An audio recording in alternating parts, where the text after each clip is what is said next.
Kuxunni mebelni zakazga qildirgan ma'qulmi yoki bozordan sotib olgan ma'qulmi degan joyga men sizlarga bitta misol qilib mana shu videoda ko'rsatib o'taman.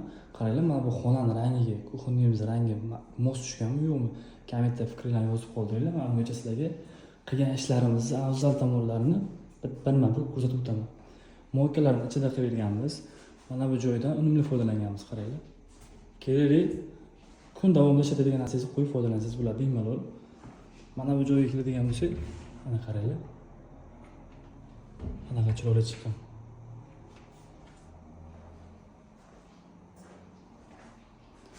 Fasad qismlari akreldan ishlangan.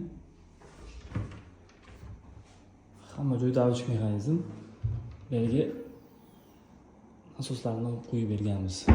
Tepa qismlari po'sh qo'yilgan, bitta bo'lsangiz bu yoqqa chiqib keladi o'zi. Undan tashqari mana karvolar ham bor. Kuxniga eng kerakli bo'lgan narsalardan bittasi shu bo'ladi. Sizlarga ham shunaqa xizmatlar kerak bo'ladigan bo'lsa, pastda nimalarga aloqaga chiqinglar yoki direkt ham o'zimiz sal aloqaga chiqamiz.